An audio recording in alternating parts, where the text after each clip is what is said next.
Be part of Europe's biggest 10k running event on Sunday the 18th of May. Join up to 40,000 runners of all abilities on the streets of Manchester. Run for the challenge to raise money for charity or simply as a motivation to get fit. The Bupa Great Manchester Run. Enter now at greatrun.org.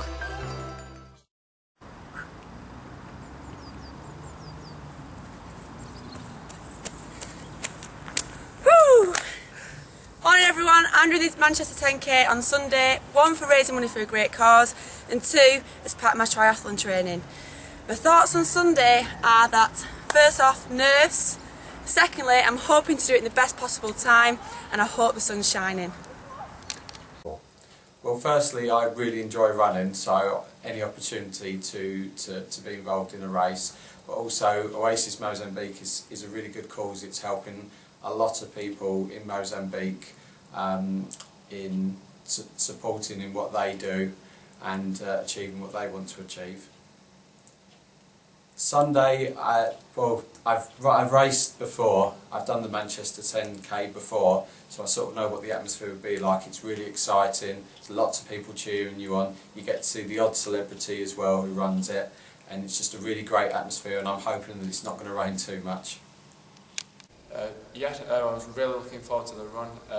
The reason why I'm running is because I enjoy running, quite simply, and secondly because obviously it's raising money for Mozambique and I thought it'd be great to bring the two things together. So yeah, obviously I'm really looking forward to the run. Well, I was doing, and then I was really excited until I got an injury. So now unfortunately I can't do the run, so I'm gutted about that. But hopefully I'll be able to do it next year, just give me more time to train for next year I suppose. But yeah, I hope that the rest of the guys do really well on Sunday. Well, I'm running on Sunday because I quite like running and I like helping people. What am I expecting from Sunday? That's a funny question. I'm expecting probably some blisters and quite a lot of pain. I'm expecting to finish. I don't know if I'm being overly optimistic. And I'm expecting to raise some money to help people who need it, so I think that's a good thing whether it's in Britain or overseas. That's why I'm doing the race. Right, well I'm running on Sunday, mainly because all my family and my friend know all about the good work that Oasis Mozambique do, and it was their big chance to contribute really by donating money. Secondly, Armando and Oasis Mozambique have helped the academy so much in maths and science and in geography, that it's a way of paying them back as well. What do I expect from Sunday? I know it's a big event. I don't think I'll win, but I hope that at the end there's enough people behind me to read the name on the back of my shirt. So I'm running the Manchester 10k because I ran last year and I had such a great time. I ran for an organisation called Love Running, and I thought, wouldn't it be great if the staff from all the different academies got together and ran for Mozambique, and so that's what we're going to do.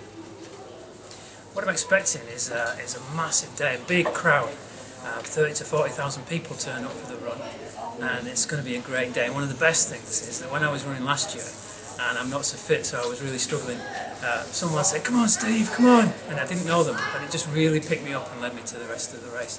Just fantastic atmosphere. I'm going to really enjoy it. So I started running because I was terrible at PE in school, and just as I was getting older I suddenly thought I really wanted to do something to be a lot more active. So I took up running, I would say about a year ago, and it took quite a while to get anything going, but as I started to kind of pick up a little bit more ability, it started to feel really, really good. It's definitely made me feel happy, more confident. And I decided to run the 10k because I wanted something to aim towards, a real challenge, something to kind of have a challenge to kind of lead up to. And there was a group that was running to raise money for Mozambique, and someone came in and talked about the school in Mozambique, the Oasis school, and I thought it'd be a good opportunity to raise some money. I thought it was a really, really good cause. Really looking forward to Sunday. I'm hoping that the weather's going to be really, really good. I don't want it to rain. And what I'm hoping is that with the whole the atmosphere and the crowd and everybody running together, I'm hoping that I'll run it faster than I've ever run it before and achieve a personal best. I'm really looking forward to it.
Welcome to the Bupa Great Manchester Run. This race over 10 kilometres has reached its 10th anniversary. Once again, the city has attracted the very best that road racing can offer.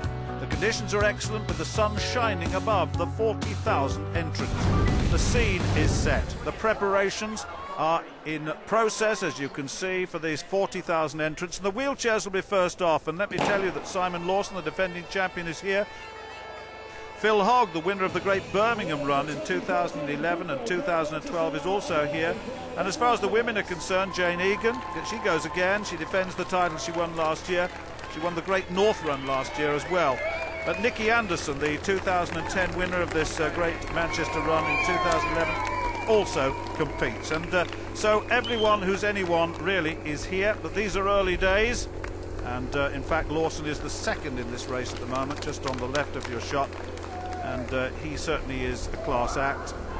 As I said, the defending champion. He was second and fourth in 2011 and 2010 respectively. Well, the women start. Tim Hutchings alongside. A talented field, Tim. It is a very high calibre field, yes. Susan Partridge being introduced to the crowd there. Partridge, who was 9th in the London Marathon back in April, a much improved road runner, the Glasgow lass. But of course all eyes will be on Tirunesh Dibaba, the reigning Olympic champion at 10,000.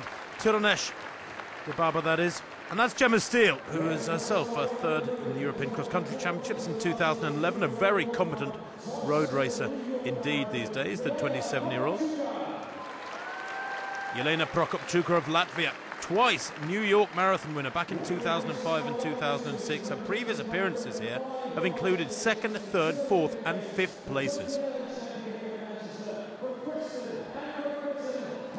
Well, Helen Clitheroe, of course, is a local lass. She's from Preston, and a huge roar from the crowd for her there. She's never really fulfilled her potential in some of the track distances, frankly, Helen Clitheroe, but coached by John Nuttall, her career is extending on and on. She's 39 now, and a European indoor champion a couple of years ago at 3,000. But here is the superstar, arguably the greatest distance runner ever. She just needs a marathon time to complete her portfolio. Tirunesh Dibaba in her prime at 27. On your marks! Fabrice Mwamba starting this race. And this journey of 10 kilometres, it's a good course actually. It's a very fast course and begins in Portland Street. We'll have a look at that in a moment because it begins in Portland Street and then goes down the City Road, out to Chester Road, Bridgewater Way, the Wharfside Way, round Village Circle, Warren Bruce Road, past the Imperial War Museum there, as you can see. And then back down Trafford Wharf Road, Bridgewater Way, and the finish in Deansgate after 10 kilometres of running. Of course, Old Trafford is on that course as well. We shall probably see that. And Gemma Steele, who really emerged, 3 or 4 seasons ago in the Great Portsmouth Run over 10 miles. And she said that race gave her the start to what has actually become quite a useful career since then. And Partridge on the right of the shot has been selected by virtue of performance in the London Marathon to compete for Great Britain. She's one of 2 athletes already selected to compete for Great Britain in the Moscow Olympic Marathon. Well, this is a very fast course, absolutely flat around the centre of Manchester. Go through the 1 kilometre mark there. No sign of Tirunesh Dibaba running aggressively yet. She's right in the middle there of that little group. What, about 12 or 14 athletes have eased away. In the all black, that is Helen Clitheroe, former national record holder for the steeplechase Clitheroe, and a world-class 1,500 metre runner back in the day, back in 2000 when she won the European Cup. But these early few hundred metres to first 2 or 3 kilometres will clip by. The athletes just trying to ease into a nice rhythm at this stage, and glorious sunshine. Conditions are perfect, and certainly Dibaba is on record as saying that she's quite interested in breaking the course record for this 10,000 metres, this 10 kilometres, set back in 2006 by her Ethiopian compatriot Berhan Aderi. It's 31.07, but they haven't gone off particularly quickly. No, up in that leading group, got a sight of Katie Broth, tall figure, just coming into your shot with the red shorts there, and Dibaba all of a sudden just increases the pace. Oh, there's a faller. Oh, now hang on a moment, there's just... I think that is Christelle Dornay of France, and she's up and running, but that was quite a nasty fall actually. Well, very, very unusual in a road race of this nature. I cannot believe it. I mean, Dibaba there, perhaps causing the panic amongst the group because she surged as she came around that bend, eased into the lead, and the rest of them trying to react. And there was a collision there, I think, between perhaps one of the Japanese athletes and Crystal Dornay, the French record holder at the half marathon and the marathon. That's really unfortunate.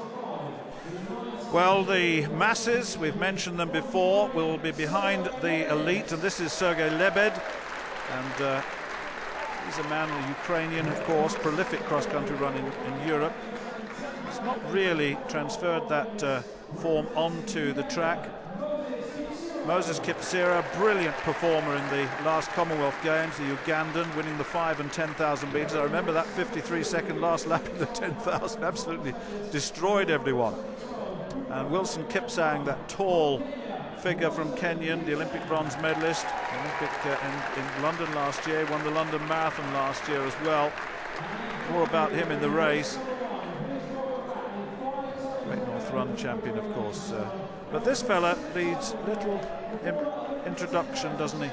So popular in the UK, up north, as well as Newcastle, as well as here in Manchester. Haile Gebrselassie, the defending champion, twice Olympic 10,000 metre champion, 2 world marathon records, and so much more. On his left there is Stephen Makoka of South Africa. Makoka may well feature in this as well. He's got a terrific range of performances from 1,500 metres to the marathon. I mean, he's a 3:38 1,500 metre man. But look, the rest will follow. There'll be club athletes, and much encouragement coming from Fabrice Mwamba. Of course, this is just over a year since he had that cardiac arrest. The Bolton Wanderer saved on the pitch himself. Well, no surprise, Stuart, to see Haile Gebrselassie at the front. He gives no core to this man. At the age of 40, he's chasing the world best for a 40-year-old athlete here. He's still not far off his prime. He is one of those athletes who was a fabulous junior as an 18, 19-year-old, lifting world junior titles. And here we are, more than 20 years later, still producing world-class performances and calling the shots at the moment. The Pied Piper, you could almost call him in this picture, couldn't you? Because there's some big, much younger African names behind him there. But at the moment, they're in the wake of the great man. Just as Dibaba is the greatest distance athlete in history as a female, probably Gebrselassie the greatest male distance runner in history. 27 world records or world bests to his name over the years. Well, the Gebrselassie machine in full flow, isn't he? And that's Ishikawa of Japan, who's attempting to stay with him behind in all white. Behind him is Wilson Kipsang. Very, very erratic in the Olympic Games, I must say. He went out and was very erratic.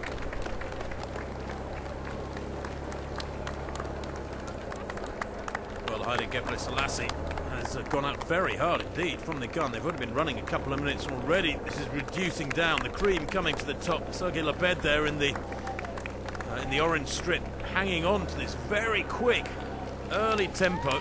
Kipsang there as well.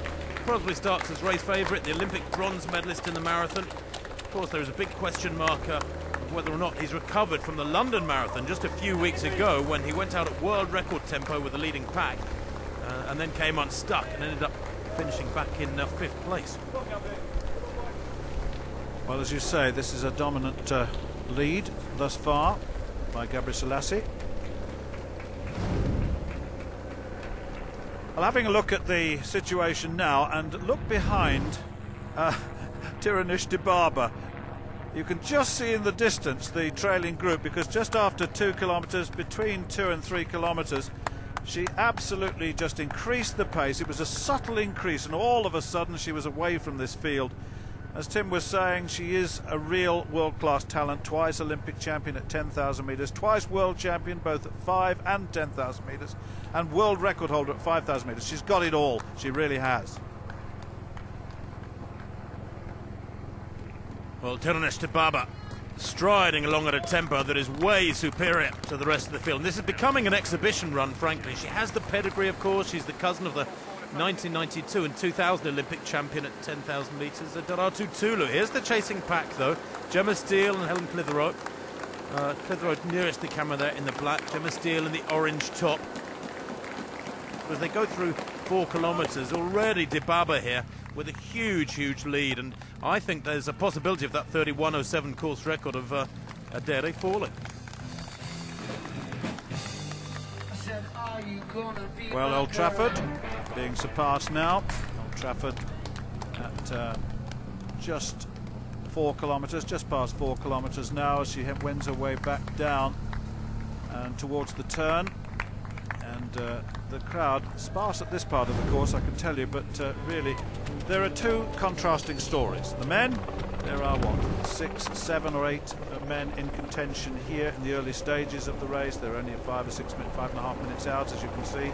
And on the left, Moses Kipsero, the first man to win the long distance double at the Commonwealth Games since 1934. On the left with the green and black, right on the left, making his own pathway just alongside Gabriel Selassie. Ishikawa is still there, so is Lebed, and Kipsang is there. And really also Makoko. Makoko, as I said, has got a great range, multiple South African champion incidentally, 15 races already this season, but then the South Africans do tend to race early in the year, and we shall see how he will go at the end. As I said, he's got a great range, he's got a sprint finish. I just wonder whether Gabriel Selassie's got the sort of finish that will be required to see off this very talented field surrounding it. It will be hard for Haile here because he's up against men who are not much more than half his age. Lebed there moving over, I suspect, just wanted to run the shortest line. There's no wind around, so no need to slipstream or shelter from your rivals. But Haile Gebrselassie, having set the tempo of the race up in the early kilometres, now just tucked in there behind Kipsero, who has a fabulous turn of speed, as does indeed Tirunesh Dibaba there. What I'm interested at, Stuart, is just how quick Dibaba will go here today. Remember, she had to pull out of the London Marathon back in April at the very last minute with the injuries because of the volume of training she was doing. So all that strength, all that power is stored up from the marathon training, and we might well see it unleashed later on this summer. She says she's going to do the London Marathon next year, but she has a summer to contend with first. Well, certainly behind Adere's record set here in 2006 at 31:07 is very much under threat here today, because on the previous time count she's running that fast.